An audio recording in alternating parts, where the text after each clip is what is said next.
जय हिंद भाई सभी को। तो गाइज़ आप सभी का स्वागत है आपके अपने YouTube channel ministry of aspirants में।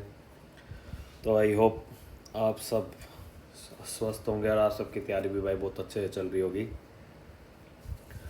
तो गाइज़ आज की इस वीडियो में आपको वैसे टाइटल से पता ही चल गया होगा कि भाई मैं अपनी जो फर्स्ट सैलरी स्लिप है working as a tax assistant in income tax Mumbai, उसमें जो मेरे को फर्स्ट सैलरी मिली है उसकी फ़र्स्ट सैलरी स्लिप मैं आपके साथ शेयर करूँगा। उसमें दिखाऊँगा कि क्या क्या मतलब बेसिक पे के साथ हमारा डीए एचआरए कितना मिलता है मुंबई, क्योंकि एक सिटी है तो कितना कितना परसेंट मिलता है और उसमें डिडक्शन क्या क्या होते हैं हमारे, वो आपको पूरी कंप्लीट सैलरी स्लिप में दिखाऊंगा। और शायद कुछ उस सैलरी स्लिप के बाद कुछ आपसे एसएससी रिलेटेड भी बात करेंगे, जो भी प्रोग्रेस हो रही है, जो आंसर की को लेके पिटिशन डाली थी वो दिल्ली हाई कोर्ट ने एक्सेप्ट करी है। तो कुछ क्लोज ऐड भी करे गए हैं जिनका डीवी वगैरह हो रहा था। और 8 जनवरी को उसकी हियरिंग भी है, तो उसका जो भी है वो होएगा। तो 8 तारीख को उसका पता लगेगा आंसर की का। लेकिन आज के मेन मोटिव इसका ये है कि सैलरी स्लिप दिखाना, क्योंकि सैलरी स्लिप भाई एंड ऑफ द डे हर कोई जो जॉब वगैरह करता है भाई वो सैलरी के लिए करता है और एक टीए की डिसेंट सैलरी मिल जाती है। लेकिन मुंबई जैसे शहर में शायद वो सैलरी डिसेंट नहीं लगती, क्योंकि जैसे जितनी जल्दी आती है उतनी जल्दी ख़त्म भी हो जाती है भाई।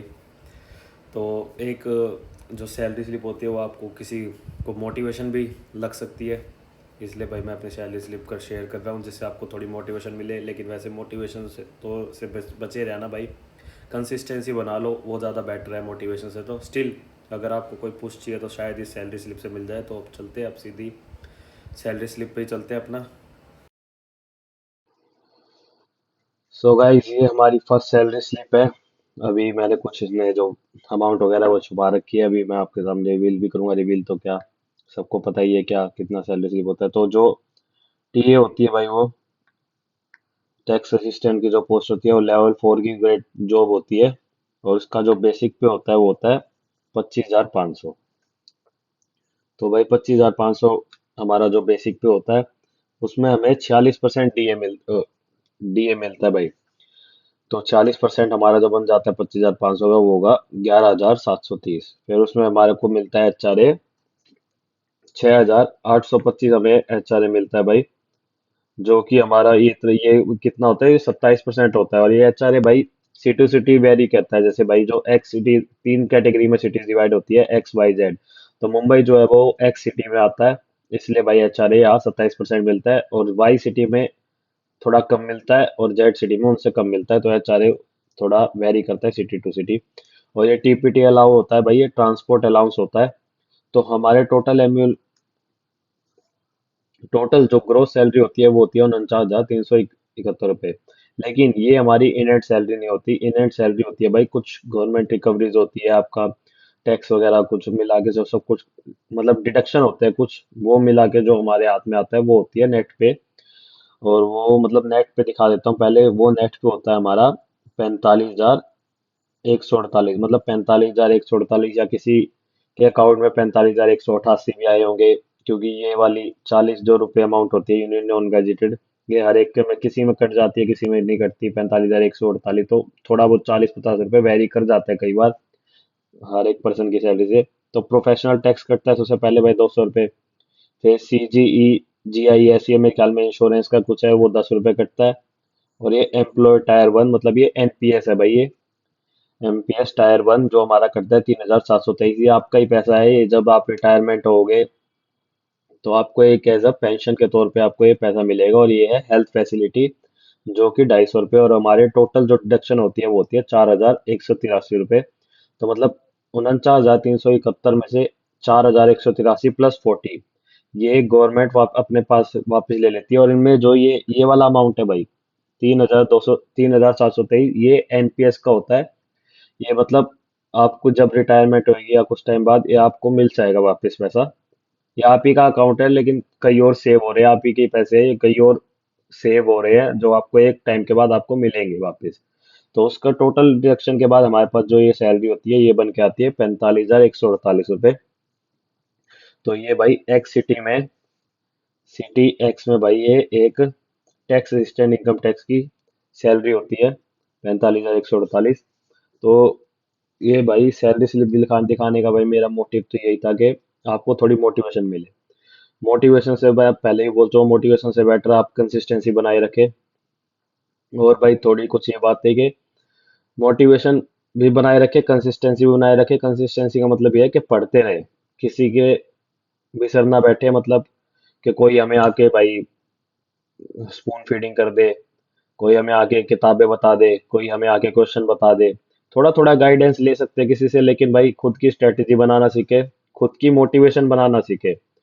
ये नहीं कि भाई कोई हमें आगे मोटिवेट कर दे, कोई हमें आगे क्लासेस बता दे, कोई हमें आगे कोचिंग सेंटर के लिए फीस भर दे कोई हमारी, या फिर कोई कोचिंग हमें सोर्स बता दे। भाई सोर्स भी खुद ढूंढे, बहुत फ्री सोर्स मिल जाएंगे, और फेमस सोर्सेज के पीछे ना भागे, कई बड़े बड़े कोचिंग सेंटर के पीछे ना भागे, क्योंकि भाई एट दी एंड अगर सब चलो, एक वही बात है कि अगर कल को एसएससी अगर कोई क्वेश्चन चेंज कर देता है ना भाई, तो हम तो जो कोचिंग सेंटर पे जो पढ़ के आते हैं हम उसके हिसाब से आंसर मार करते हैं, लेकिन एसएससी उनको जब आंसर मान ही नहीं रहा, तो उन कोचिंग सेंटर से पढ़ने का फायदा क्या हुआ। और वो कोचिंग सेंटर भी फिर साथ में तुम्हारे खड़े नहीं होते कि भाई बच्चों के साथ न्याय हुआ है। तो ये गलत है ना, मतलब जो क्वेश्चंस हमने उन्हीं कोचिंग सेंटर से पढ़े हुए हैं, जो आंसर्स अगर उन्हीं को ही हम मार्क करके आ रहे हैं, लेकिन एसएससी उन्हें एज अ आंसर कंसीडर ही नहीं कर रहा, तो उन कोचिंग सेंटर से पढ़ के फायदा क्या तुम हो रहा है। मैं कुछ भी नहीं हो रहा भाई। तो ज्यादा भेड़ चाल में ना चले कि फलाने का कोचिंग सेंटर में से पढ़ के निकल गया तो मेरा भी निकल जाएगा, जरूरी नहीं है भाई। उस टाइम पे सीन अलग होते हैं, तुम्हारे टाइम पे अलग होगा। 2021 में कुछ और पैटर्न था, 22 में कुछ और हो गया, 23 में कुछ और प्रॉब्लम आ जाती है। तो सबकी अपनी अपनी प्रॉब्लम्स है भाई, अब सबका अपना अपना वो होता है। और सबके अपनी अपनी जो लर्निंग कैपेसिटी होती है वो एक उस पे होती है, पेस पे होती है, अपने अपने हिसाब से लोग पढ़ते हैं। लेकिन एट द एंड भाई सबको जॉब चाहिए, और जो मेहनत करेगा उसे मिल भी जाएगी। और फिर भाई जब मिल जाएगी तो आप भी अपनी सैलरी स्लिप मेरी तरह शेयर कर लेना भाई। मैं तो भाई कर दी, क्योंकि मैं भी ये लगा लो भेड़ चाल में ही है, जब सारे करते तो मैंने भी कर दी भाई। तो ये भाई जो सैलरी स्लिप है वो आपके आ गई है ये, मतलब मेरी पूरी एक कंप्लीट 1 मंथ की सैलरी है। वैसे मेरे को ज्वाइन करे तो 2 महीना हो गया, लेकिन जो दूसरी, मतलब जो मैंने एक मिड में ज्वाइन करा था नवंबर के मिड में, तो वो वाली salary as a salary slip में नहीं आती, वो किसी और तरीके से आएगी, वो भी अभी अकाउंट में क्रेडिट हुई नहीं। ये सैलरी को भी आए 2 से 4 दिन हो गए। तो बनाने का तो मैं पहले भी सोच रहा था वीडियो, लेकिन टाइम आज मिला तो मैंने आपके साथ वीडियो शेयर करी है। तो भाई आपकी वैसे, मतलब जब अगली बार कोई और जॉब पे जाऊंगा, वहां जो कोई दूसरी सैलरी स्लिप आएगी तो वो भी आपके साथ शेयर करूंगा। या आप भी मेरे साथ अपनी अपनी कोई क्वेरी हो या सैलरी स्लिप कुछ भी इस तरीके का कुछ शेयर करना चाहे, तो आप मेरे से टेलीग्राम पे शेयर कर सकते हैं या इंस्टाग्राम पे भी शेयर कर सकते हैं। या अगर आपको कुछ तकलीफ हो किसी, मतलब थोड़ी कुछ हल्की फुल्की गाइडेंस चाहिए भाई, देखो प्रॉपर गाइडेंस तो मैं शायद नहीं दे पाऊंगा, दे भी दूंगा, लेकिन मेरे से भी भाई अच्छे अच्छे बैठे होंगे देने वाले, जो टीचर्स है वो भी। काम है टीचर्स से कुछ नहीं है कि टीचर्स सारे अच्छे हैं, बट स्टिल कभी प्रॉब्लम आती है जब कि हमें खड़ा रहना है कि स्टूडेंट्स के साथ उनके साथ अन्याय हो रहा है, तो टीचर्स को आगे आना चाहिए भाई, क्योंकि हम भी उन्हीं से ही पढ़े हैं वैसे तो लेकिन अगर आपको कोई थोड़ी बहुत गाइडेंस चाहिए, या किसी भी मैथ से रिलेटेड, रीजनिंग से रिलेटेड, या किसी भी सब्जेक्ट से रिलेटेड कोई गाइडेंस चाहिए, या मेरी स्ट्रेटेजी जाननी हो, वैसे तो अपनी खुद की स्ट्रेटेजी बनाए तो ज़्यादा बेटर होगा, तो आप मेरे को भाई टेलीग्राम पे रीच आउट कर सकते हैं। बाकी भाई वीडियो को लाइक कर देना और चैनल को सब्सक्राइब कर देना भाई। जय हिंद भाई।